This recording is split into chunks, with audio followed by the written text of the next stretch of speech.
Subscribe to our channel. Click on bell icon, you never miss any update.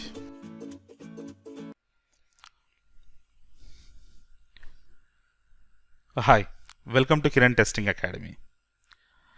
So ఈరోజు ఈ వీడియోలో మనం చాలా ఇంపార్టెంట్ కాన్సెప్ట్ చూద్దాం. అది retesting and regression testing. Retesting అంటే ఏంటి, రిగ్రెషన్ టెస్టింగ్ అంటే ఏంటి? చాలా ఇంపార్టెంట్ ఇంటర్వ్యూ క్వశ్చన్. మీరు 5 years ఎక్స్పీరియన్స్ అయినా 5 months ఎక్స్పీరియన్స్ అయినా జనరల్గా మీకు ఇంటర్వ్యూలో ఈ క్వశ్చన్ వస్తుంది. రిగ్రెషన్ అండ్ రీటెస్టింగ్ గురించి క్వశ్చన్ లేనిది మాన్యువల్ టెస్టింగ్ ఇంటర్వ్యూ క్వశ్చన్ అవ్వదు. ఇంటర్వ్యూ అవ్వదు మాన్యువల్ ఇంటర్వ్యూ. సో అంత కామన్ ఇంటర్వ్యూ క్వశ్చన్ ఇది. రీటెస్టింగ్ అండ్ రిగ్రెషన్ టెస్టింగ్ చాలా ఈజీ, అర్థం చేసుకోవడం కూడా చాలా ఈజీ, కానీ చాలా ఇంపార్టెంట్. సో చూద్దాం రీటెస్టింగ్ అంటే ఏంటి, రిగ్రెషన్ టెస్టింగ్ అంటే ఏంటి. ఓకే, సో దానికోసం మనం ఒక చిన్న ఎగ్జాంపుల్ తీసుకుందాం. ఇక్కడ 1000 టెస్ట్ కేసెస్ ఉన్నాయండి. We have 1000 test cases and మనం ఎగ్జిక్యూట్ చేసాం ఈ 1000 test cases as a tester. So execute చేసినప్పుడు మనకు 3 టెస్ట్ కేసెస్ ఫెయిల్ అయ్యాయి. సో దాని అర్థం ఏంటండి, 997 టెస్ట్ కేసెస్ పాస్ అయ్యాయి అండ్ 3 టెస్ట్ కేసెస్ ఫెయిల్ అయ్యాయి. Fine, happy. సో ఇప్పుడు ఏం చేస్తాం, ఇప్పుడు జనరల్గా మనం డెవలపర్కి రిపోర్ట్ చేస్తాం, లైక్ 3 టెస్ట్ కేసెస్ ఫెయిల్ అయ్యాయి, just try to fix it. Developer అవి మీరు పంపించిన 3 టెస్ట్ కేసెస్ని యాక్సెప్ట్ చేశాడు and is trying to fix it. Okay, fix చేశాడు కూడా. ఫిక్స్ చేసి మళ్ళీ మీకు రిప్లై పంపించాడు, కిరణ్ మేము ఫిక్స్ చేసేసాం. Then what we're going to do, ఇప్పుడు ఏం చేద్దాం మనం? ఓన్లీ ఈ 3 టెస్ట్ కేసెస్ ఎగ్జిక్యూట్ చేసి చూద్దామా, లేక మొత్తం అన్ని 1000 టెస్ట్ కేసెస్ని ఎగ్జిక్యూట్ చేద్దామా? Whether we want to execute only those 3 test cases, failed test cases, or all the 1000 test cases again. What to do?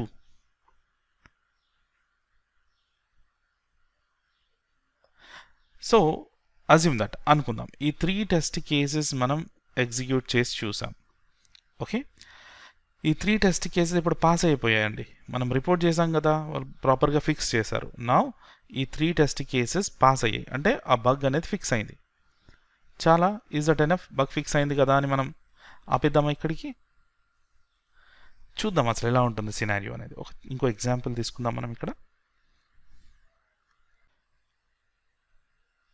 ఇది జీమెయిల్ లాగిన్ అండి. Okay, this is your expected result. ఇలా ఉండాలనుకుంటున్నారు Gmail develop అయిన తర్వాత. Okay, ఇంక application develop అవ్వలేదు, develop అయిపోయిన తర్వాత ఇలా ఉండాలి అని అనుకుంటున్నాం అంతే. ఇలా ఉండొచ్చు, ఉండకపోతుండొచ్చు కదా. So this is just an expectation, prototype. So develop చేసే కన్నా ముందే మనకు ప్రోటోటైప్ ఇచ్చారనుకోండి, ఇచ్చి చెప్పారు అప్లికేషన్ ఇలా ఉండాలి అని, రిక్వైర్మెంట్స్లో ఇలా ఉంది. ఓకే, డెవలపర్ ఏం చేశాడు, ఫస్ట్ బిల్డ్లో మనకి ఇలా రిలీజ్ చేసి ఇచ్చాడు. ఓకే, ఎక్స్పెక్టేషన్ యాక్చువల్ డిఫరెన్స్ చూడండి. ఇక్కడ ఏం మిస్సింగ్, సైన్ ఇన్ అనే బటన్ మిస్సింగ్. సారీ, ఇక్కడ ఏం మిస్సింగ్, నెక్స్ట్ అనే బటన్ మిస్సింగ్ కదా. సో మీరు రిపోర్ట్ చేశారు డెవలపర్కి ఏమనంటే ఇక్కడ నెక్స్ట్ అనే బటన్ ఉండాలి, ఇక్కడ ఉంటుంది రిక్వైర్మెంట్స్ లేదు అండి అని. సో డెవలపర్ ఓకే ఫైన్, కరెక్టే కదా అని తను కూడా ఫిక్స్ చేసి మళ్ళీ పంపించాడు. ఓకే, నెక్స్ట్ బటన్ వచ్చేసింది, ఫైన్, హ్యాపీ. ఇక్కడికి క్లోజ్ చేసి రిలీజ్ చేస్తామా అప్లికేషన్? నో. ఎందుకంటే ఒకసారి చూడండి, ఇక్కడ ఇది రిక్వైర్మెంట్ కదా, ఇది మనకు వచ్చిన ఫస్ట్ బిల్డ్, ఇది రీబిల్డ్. సో ఈ 3లో డిఫరెన్స్ మీరు చూస్తే యాక్చువల్లీ ఇక్కడ నెక్స్ట్ బటన్ లేదు, కానీ use your Google account and create an account అని 2 ఆప్షన్స్ ఉన్నాయి. ఇక్కడికి వచ్చేసరికి రీబిల్డ్కి వచ్చేసరికి వీ డోంట్ హ్యావ్ దట్, అవి ఇక్కడ లేవు. అంటే బగ్ ఫిక్సింగ్ చేసేటప్పుడు ఏమైందంటే దాని ఎఫెక్ట్ ఈ కాంపోనెంట్స్ మీద పడింది. Got the point? So bug fixing అంటే ఏంటండి, సోర్స్ కోడ్ ఓపెన్ చేసి దాంట్లో ఏమన్నా మిస్టేక్స్ ఉంటే క్లియర్ చేయడం. Source code is all completely dependent కదా, సోర్స్ కోడ్ ఒక దాని మీద ఒక డిపెండెంట్ అయి ఉంటుంది.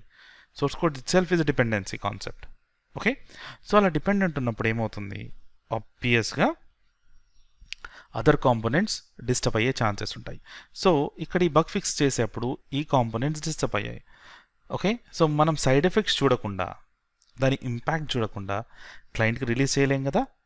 ఎస్, సో ఏం చేయాలి మరి, let's have a look on this. మళ్ళీ మన ఎగ్జాంపుల్కి వెళ్దాం. 1000 test cases and 3 bugs. Bug fixing has been done. First ఏం చేస్తామంటే మనం we are going to check that whether the 3 bugs has been fixed or not. అసలు మనం రిపోర్ట్ చేసిన బగ్స్ ఫిక్స్ అవుతున్నాయా లేదా చూడాలి. దాన్ని retesting to check whether the bug has been fixed or not. Okay, bug fix అయిపోయింది. Point 1, bug fix అయిపోయింది. కానీ మనం ఇది క్లోజ్ చేయడానికి లేదు. ఏం చేయాలి మరి? బగ్ ఫిక్స్ అయినప్పుడు ఏమవుతుందంటే బగ్ ఫిక్స్ చేసే ప్రాసెస్లో వేరే కాంపోనెంట్స్ డిస్టర్బ్ అవుతాయి. డిస్టర్బ్ అయ్యే ఛాన్సెస్ ఉంటాయి. ఎప్పుడైనా మనం ఒకటి ఫిక్స్ చేస్తే దాని సైడ్ ఎఫెక్ట్ ఉంటుంది. ఓకే, సో ఈ 3 బగ్స్ ఫిక్స్ చేసేటప్పుడు ఈ 997లో వీటికన్నా సైడ్ ఎఫెక్ట్స్ వచ్చాయా? ఈ 997 ఆల్రెడీ చాలా బాగా వర్క్ చేస్తున్నాయి, రైట్? సో దీంట్లో ఏమైనా ఎఫెక్ట్ అయ్యాయా అని మనం చెక్ చేయాలి. దాన్ని రిగ్రెషన్ టెస్టింగ్ అంటాం. So definition of regression testing is to check the impact of modifications on the existing and working components. Okay, అంటే ఆ 3 ఫిక్స్ చేసేటప్పుడు వేరే వర్కింగ్ కాంపోనెంట్స్ మీద ఏమన్నా దాని సైడ్ ఎఫెక్ట్స్ ఉన్నాయా అని చెక్ చేయడం. సింపుల్గా చెప్పాలంటే to check the side effects of bug fixing or to check the side effects of source code edit. జనరల్గా డెఫినేషన్ ఏంటి? To check the impact of modifications on the existing and working components. మీరు modification చేసినప్పుడు already existing and working కాంపోనెంట్స్లో ఏమైనా disturb ఉందా చూడాలి. ఏం చేస్తాం రిగ్రెషన్లో? జనరల్గా ఈ 1000 test cases belongs to this functionalities అనుకోండి, ఫంక్షనాలిటీ డిపెండెంట్ అనుకోండి, డెఫినెట్గా మనం 1000 టెస్ట్ కేసెస్ మళ్ళీ ఎగ్జిక్యూట్ చేసి చూడాల్సిందే. ఎందుకంటే ఫంక్షనాలిటీ డిపెండ్ అయినప్పుడు ఏ ఫంక్షనాలిటీ మీద సైడ్ ఎఫెక్ట్ చూపిస్తుందో మనకు తెలియదు. ఓకే, సో ఫస్ట్ ఏం చేస్తాం? రీటెస్టింగ్ చేస్తాం. బగ్ ఫిక్స్ అయిందా లేదా? బగ్ ఫిక్స్ అయితే కదా ఫస్ట్ పాయింట్. అసలు మనం ఉన్న ప్రాబ్లం ఫిక్స్ అయితే దాని సైడ్ ఎఫెక్ట్ చూస్తాం. అసలు ప్రాబ్లం ఫిక్స్ అయినప్పుడు రిగ్రెషన్ టెస్టింగ్ చేసి టైం వేస్ట్ చేసుకోం. So first we are going to do check the retesting. If bug is fixed, happy. Then we are going to conduct the regression to check the impact of modifications on the existing and working components. Okay, so in that regression, if you get any problems, again we are going to report it. So ala process nadustu untundi. So retesting malli repeat chestunnanu to check whether the bug has been fixed or not. Only failed test cases execute chestam. Regression to check the impact of modifications on the existing and working components. Already working components మీద ఈ bug fixing చేయడం వల్ల ఏమైనా effect పడిందా? పడితే ఎంతవరకు పడింది అది మనం ఎస్టిమేట్ చేయడం రిగ్రెషన్ అంటాం. Okay, yes. జనరల్గా అన్ని ఆటోమేషన్ టూల్స్ రిగ్రెషన్ టెస్టింగ్ టూల్సే అండి. మాన్యువల్లో చూడండి బగ్ ఫిక్సింగ్ అయినప్పుడు కానీ నాట్ ఓన్లీ బగ్ ఫిక్సింగ్ అంటే ఏమైనా న్యూ ఫీచర్ యాడ్ చేశారు, న్యూ మాడ్యూల్ యాడ్ చేశారు, ఎప్పుడైనా సోర్స్ కోడ్ని ఎడిట్ చేస్తే మీరు రిగ్రెషన్ చేయాల్సిందే. నేను ఎగ్జాంపుల్లో బగ్ ఫిక్సింగ్ అన్నాను కానీ నాట్ ఓన్లీ బగ్ ఫిక్సింగ్, ఎప్పుడైతే సోర్స్ కోడ్ని ఎడిట్ చేస్తారో అన్ని కంటెక్స్ట్లలో మీరు రిగ్రెషన్ చేయాలి.